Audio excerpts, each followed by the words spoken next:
बच्चों, आज के इस हिंदी के वीडियो में सभी का स्वागत है। और आज हम लोग कक्षा 8 की हिंदी की पुस्तक वसंत भाग 3 का 18वां पाठ पढ़ रहे हैं, टोपी। और पिछले वीडियो में इस पाठ के कुछ अंश को हम लोगों ने पढ़ा था। और जब गवरैया जो है वो सूत कतवा लेती है और सूत काटने के लिए जब वो बोलता है कि उसे फुर्सत नहीं है, तो वो बोलती है कि क्या इस मुल्क में अर्थात इस देश में सब काम क्या राजा जी के लिए ही होता है। गवरैया अचरज से बोली, तू किस मुल्क से आई है?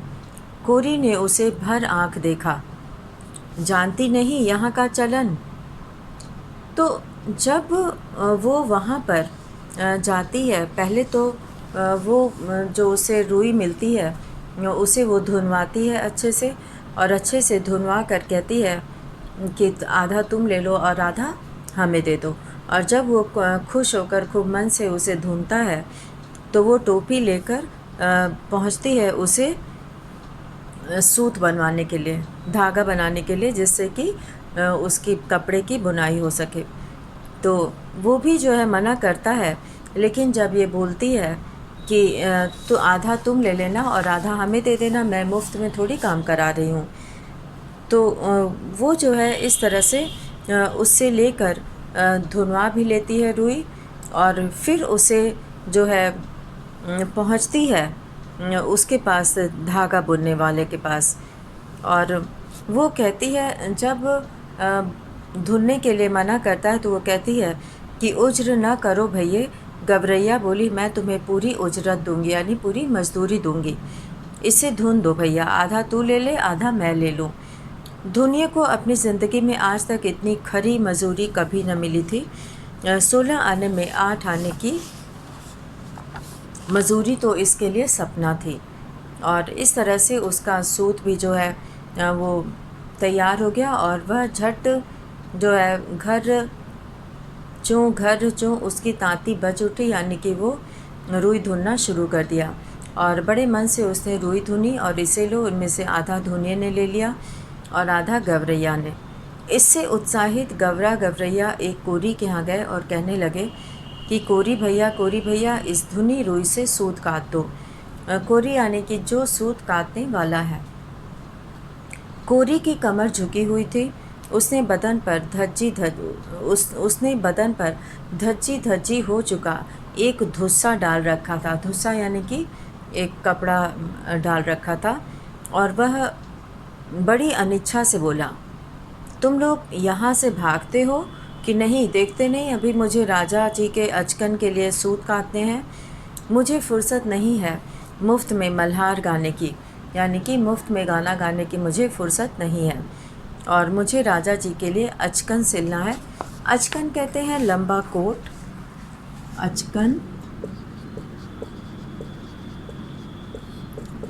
कहते हैं लंबे कोट को जो राजा लोग पहनते हैं।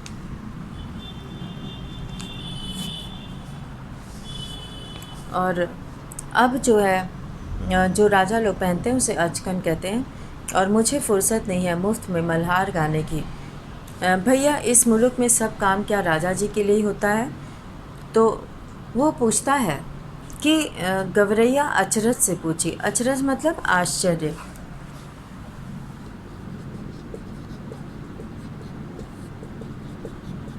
अचरज कहते हैं आश्चर्य को। अचरज से पूछी कि क्या सब काम राजा के लिए ही होता है? तू किस मुल्क से आई है? कोरी ने उसे भर आँख देखा। जानती नहीं यहाँ का चलन? खट मरे बरधा, बैठा खाए तुरंग। यानी कि मजदूरी कोई करे और मज़ा कोई और ले। यहाँ सब काम राजा जी के नाम पर और राजा जी के लिए ही होता है। राजा जी के लघुए भगुए भी तो बहुत हैं, इसी में उनका भी काम होता है। लघुए भगुए मतलब पीछे चलने वाले। लघुए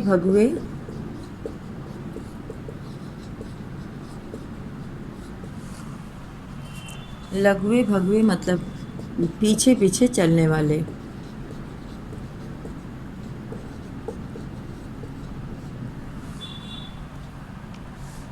उनके पीछे पीछे चलने वाले भी तो बहुत हैं, इसी में उनका भी काम होता है। तो अब जो है वो कहता है कि जानती नहीं यहाँ का चलन, चलन मतलब नियम।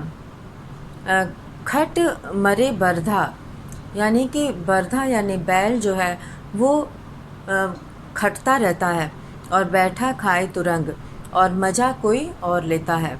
तो यहाँ सब काम राजा जी के नाम पर और राजा जी के लिए ही होता है। राजा जी के लघुए भगवे तो बहुत हैं, यानी कि उनके पीछे पीछे चलने वाले भी बहुत हैं, इसी में उनका भी काम होता है। मुकरो मत भैया, हम तुम्हें माकूल मुआवजा देंगे। गवरैया बोल पड़ी, इसे काट दो, आधा तुम ले लो, आधा मैं ले लूँगी। माकूल मुआवजा माने कि सही मजदूरी, मुआवजा कहते हैं मजदूरी।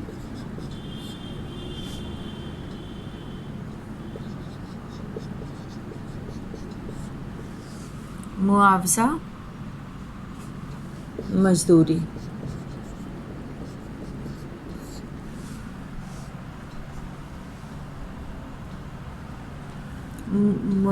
मजदूरी हो गया, मुआवजा यानी मजदूरी। तो वो कहते हैं कि हम तुम्हें माकूल, माकूल मतलब भरपूर, सही, यहाँ पे सही कह सकते हैं, उचित मजदूरी देंगे, मुआवजा माकूल। यहाँ पर माकूल शब्द आया है, माकूल मुआवजा यानी कि सही मजदूरी, काम करने का सही जो है मजदूरी उससे मिलेगी।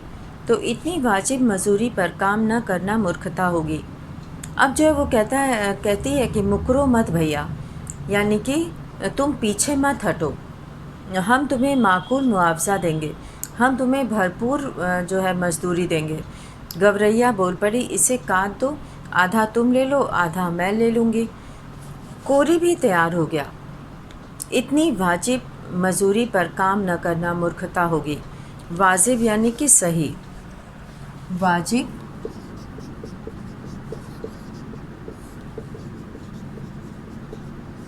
वाजिब का अर्थ होता है सही। सही मजदूरी पर काम न करना मूर्खता होती।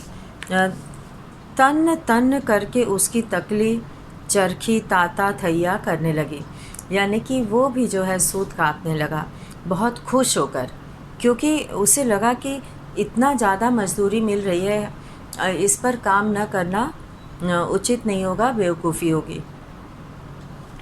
और काफ़ी महीन और लच्छेदार सूत काट दिए उसने, और बहुत ही महीन और लच्छेदार सूत उसने काटे।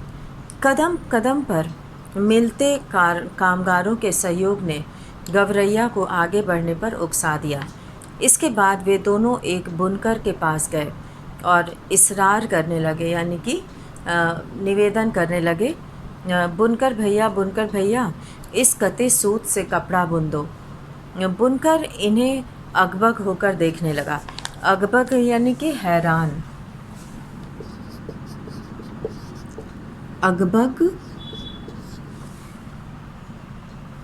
अकबक यानी कि हैरान होकर, हैरानी से, अकबक यानी हैरानी से वो देखने लगा।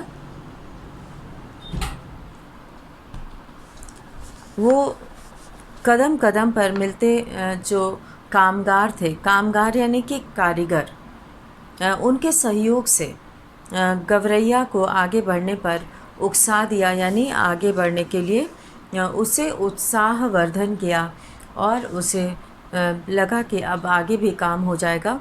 और फिर इसके बाद वे दोनों एक बुनकर के पास गए और वहाँ पर उनसे विनती करने लगे, इसरार करने लगे, बुनकर भैया इस कते सूत से कपड़ा बुन दो। बुनकर इन्हें अकबक होकर देखने लगा। हटते हो कि नहीं यहाँ से, देखते नहीं, अभी मुझे राजा जी के लिए बागा बुनना है। बागा यानी कि एक वस्त्र, बागा कहते हैं एक वस्त्र।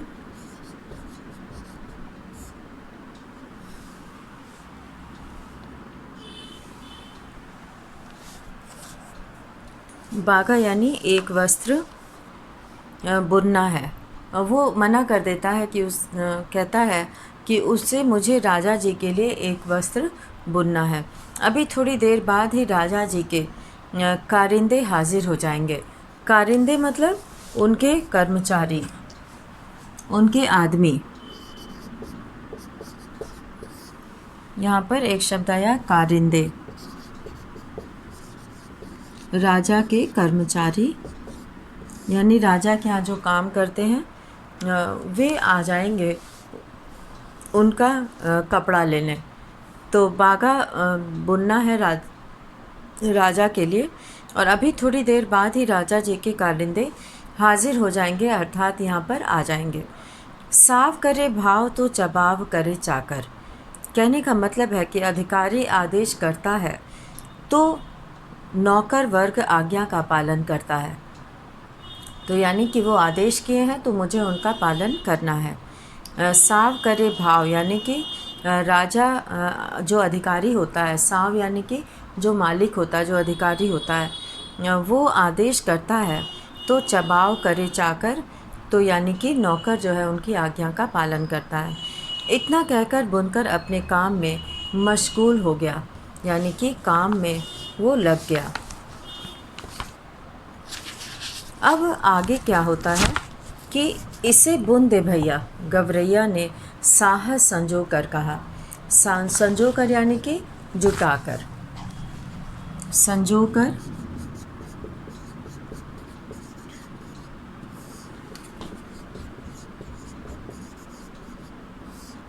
साहस संजो कर यानी जुटा कर बोली कि हम सेंत मेत का काम नहीं करवाते, इसे बुन दे और आधा तू ले ले, आधा हम ले लेंगे। सेंत मेत यानी कि मुफ्त में, सेंत मेत अर्थात मुफ्त में।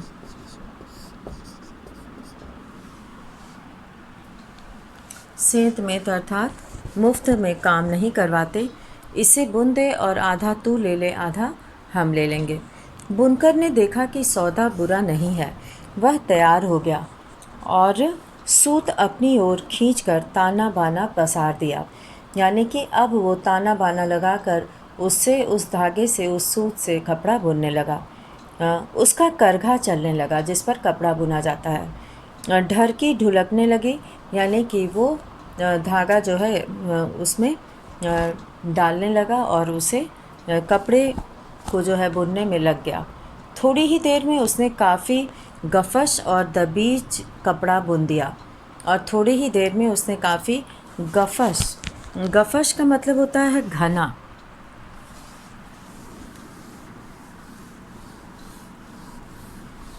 यहाँ पर एक शब्द आया है गफश, और गफश का मतलब होता है घना, गफश घना, और दबीज का मतलब होता है मोटा।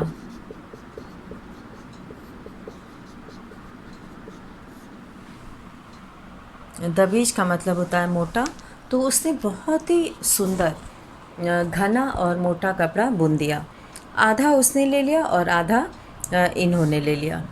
गवरैया ने 3/4 मंजिल पार कर ली थी, यानी कि उसने रुई धुनवा ली और उससे सूत कतवा लिया और अब कपड़ा भी बुनवा ली। और कपड़ा लिए दिए वह एक दर्जी के पास जा पहुंची। दर्जी भैया इसकी टोपी सिल दो। खिसकती हो कि नहीं यहाँ से? दर्जी रोष से बोला। रोष मतलब क्रोध से, रोष, रोष कहते हैं गुस्से को।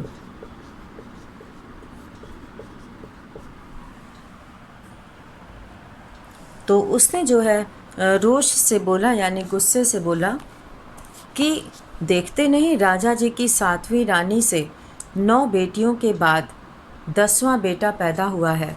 अब उस 10 रतन के लिए मुझे ढेरों झब्बे सिलने हैं। दर्जी ने माथे का पसीना पोंछते हुए ठंडी आह भरी। कुछ देना न लेना, भर माथे पसीना। और इस तरह से वो जो है उसको वहाँ से हटाना चाहता है और कहता है कि तुम यहाँ से खसकती हो कि नहीं, यहाँ से जाती हो कि नहीं। खिसकती हो का मतलब है जाती हो कि नहीं। यहाँ से। दर्जी ने गुस्से से बोला, और देखते नहीं राजा जी के 7वीं रानी से 9 बेटियों के बाद 10वां बेटा पैदा हुआ है। अब उस 10 रतन के लिए मुझे ढेरों झब्बे सिलने हैं।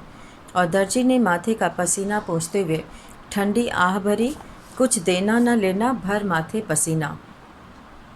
हम तो भैये बेगार में कुछ करवाते नहीं। बेगार में यानी कि बिना पारिश्रमिक के। बेगार, बेगार यानी बिना पारिश्रमिक के।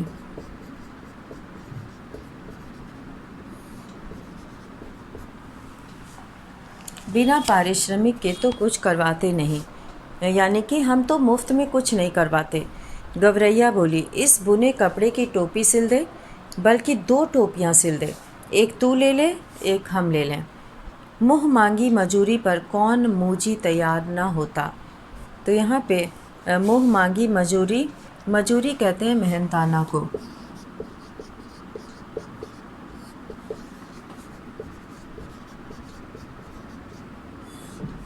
मजूरी यानी मेहनताना, और मूजी कहते हैं दुष्ट कंजूस।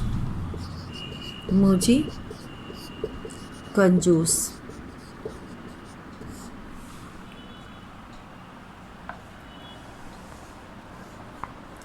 अब वो जो है कहता है कि मुँह मांगी मजूरी पर कौन मूजी तैयार न होता, कौन कंजूस तैयार न होता। कच कच उसकी कैंची चल उठी और चूहे की तरह सर सर उसकी सुई कपड़े के भीतर बाहर होने लगी। बड़े मनोयोग से उसने 2 टोपियाँ सिल दी। मनोयोग यानी कि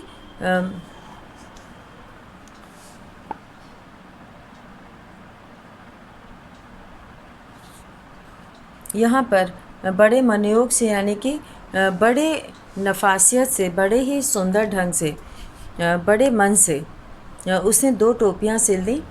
खुश होकर दर्जी ने अपनी ओर से एक टोपी पर 5 फुंदने भी जड़ दिए। फुंदने वाली टोपी पहनकर तो गवरैया जैसे आपे में न रही। आपे में यानी कि वश में।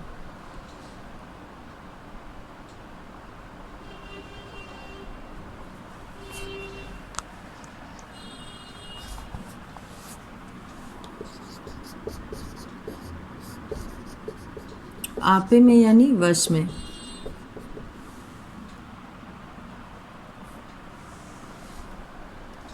अब जो है वो चिड़िया जो है गवरैया, वो जब टोपी उसे मिल गई, वो भी फुंदने वाली टोपी, जैसा कि चित्र में भी बना हुआ है, तो वो वो टोपी पहनकर गवरैया जैसे आपे में न रही, अर्थात अपने वश में नहीं थी। वो खुशी के मारे जो है वो बहुत ही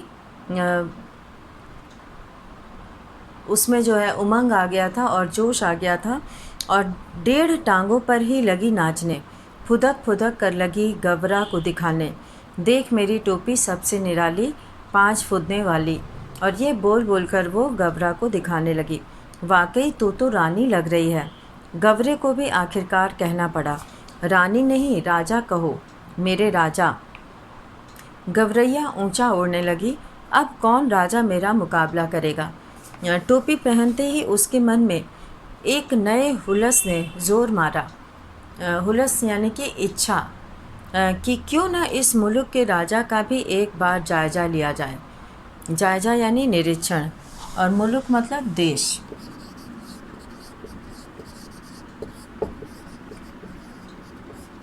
जायज़ा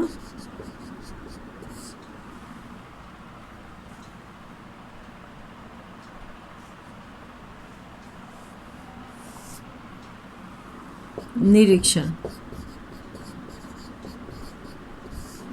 क्यों ना उसका भी निरीक्षण किया जाए, जांच किया जाए, देखा जाए कि राजा जो है वो एक बार उसका भी जायका लिया जाए, जायज़ा लिया जाए, जिसके लिए इतने सारे काम होते हैं। इतने सारे मतलब इतने सारे, बहुत सारे काम होते हैं। उड़ते उड़ते वह राजा के महल के कंगूरे पर जा बैठी।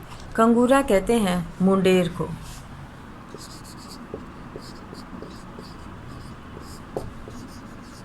मुंडेरे पर। कंगूरे पर यानी मुंडेरे पर, छत, राजा की जो छत थी वहाँ जाकर बैठ गई। जैसा कि चित्र में भी बना हुआ है, छत पे एक खुला कमरा वाली जगह। उसी वक्त राजा अपने चौबारे पर टहलियों से खुली धूप में फुलेल की मालिश करवा रहा था। उसी वक्त राजा अपने चौबार पर, चौबार यानी घर की छत पर बना हुआ खुला कमरा, चौबार,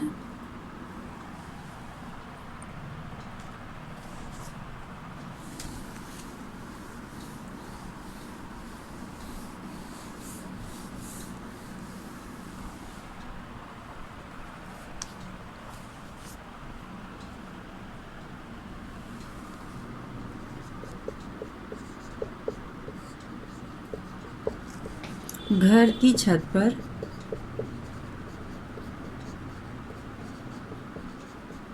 बना हुआ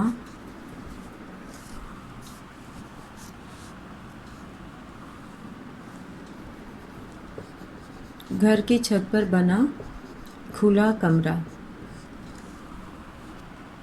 और वहाँ पर जो है अपनी टहलुओं से, यानी कि उसके जो आदमी थे उनसे खुली धूप में फुलेल, फुलेल मतलब सुगंधित तेल, फुलेल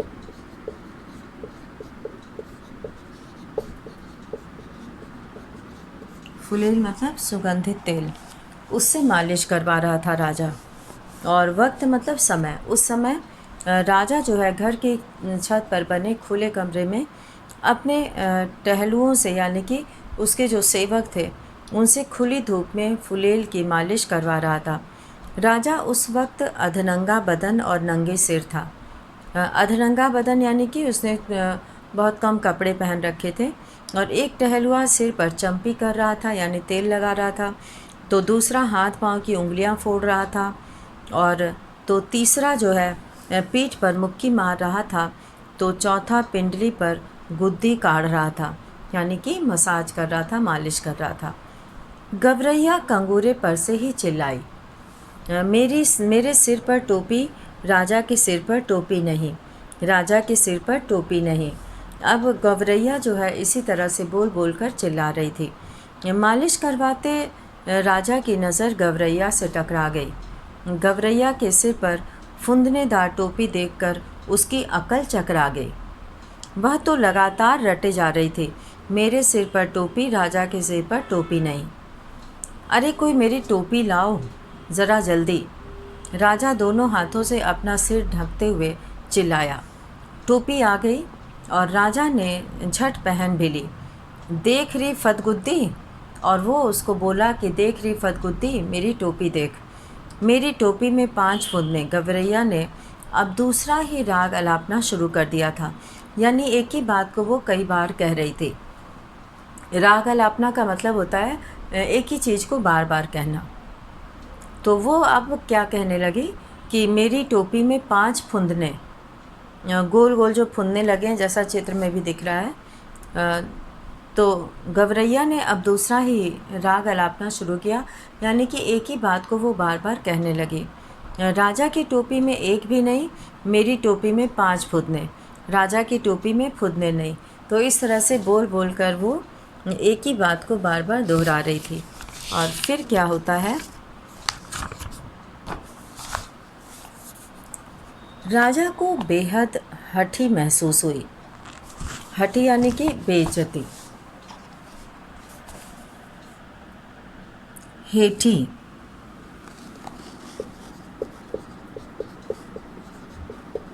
बेइज्जती,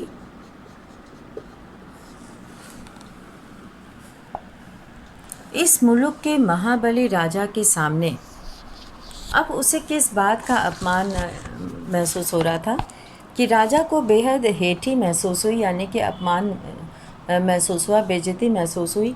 इस मुल्क के महाबली राजा के सामने एक चिड़िया की यह मजाल, वह बुरी तरह बिगड़ गया।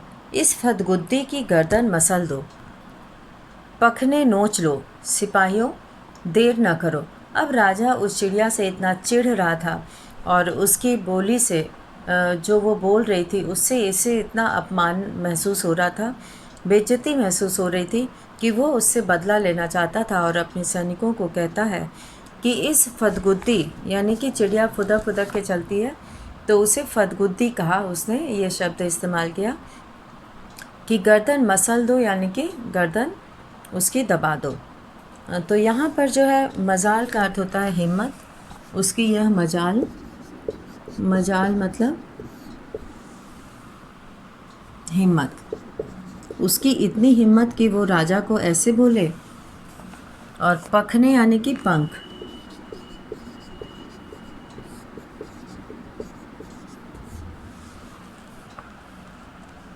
और अब जो है वो कहता है राजा कि इसके जो है गर्दन मसल दो, इसके पंख नोच दो। क्षमा करें महाराज, मंत्री ने हाथ जोड़ दिए। मच्छर मारकर हाथ क्यों गंदा करना, अपने आप चली जाएगी। तो क्षमा करें, क्षमा का अर्थ है क्षमा।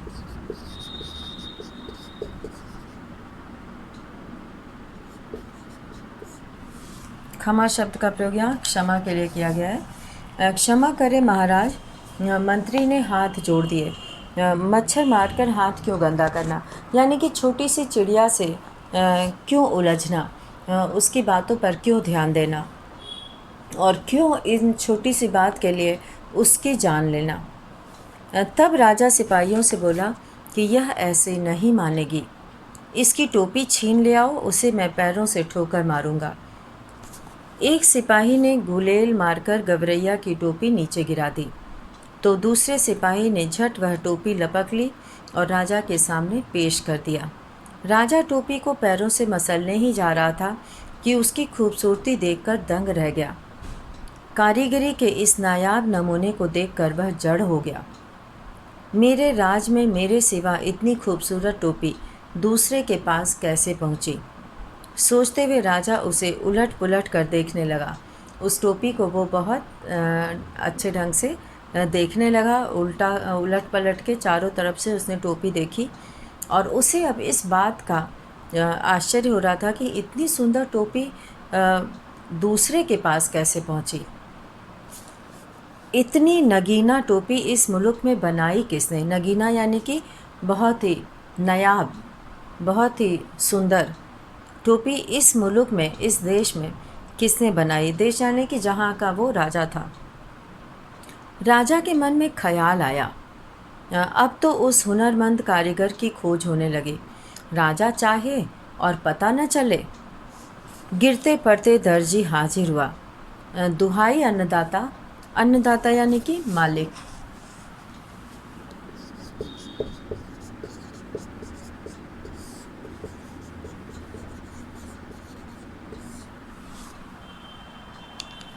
अन्नदाता अर्थात मालिक। दुहाई अन्नदाता, इतनी बढ़िया टोपी तुमने कभी हमारे लिए क्यों नहीं बनाई। मेघों की गड़गड़ाहट की मानिंद राजा की आवाज़ निकली। तो वो जो है मेघों की गड़गड़ाहट, जैसे कि बादल गरजते हैं, मेघ कहा गया है बादल को, और जब बादल गरजते हैं, गड़गड़ाते हैं, तो वैसे ही मानिंद राजा की आवाज़ निकली। मानिंद यानी कि जो माननीय राजा थे, उनकी आवाज़ निकली। दुहाई अन्नदाता यानी मालिक, आपकी दुहाई हो, हमें दुहाई नहीं वजह बताओ। कपड़ा बहुत उम्दा था सरकार। उम्दा मतलब बेहतर, उम्दा।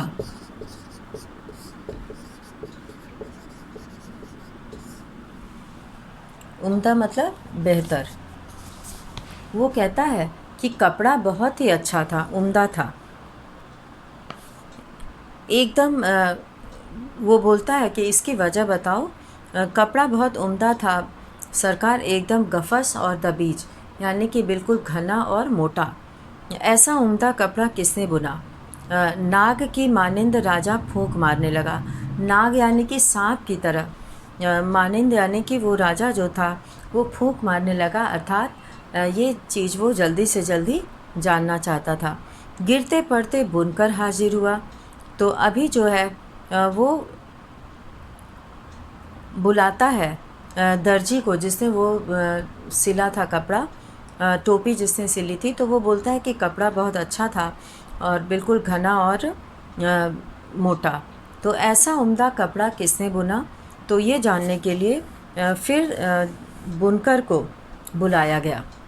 तो माफ़ी नहीं, वजह बताओ। वो गिरते पड़ते वो भी हाजिर होता है और माफ़ी बख्शें सरकार, और वो माफ़ी मांगता है अपने मालिक से, राजा से।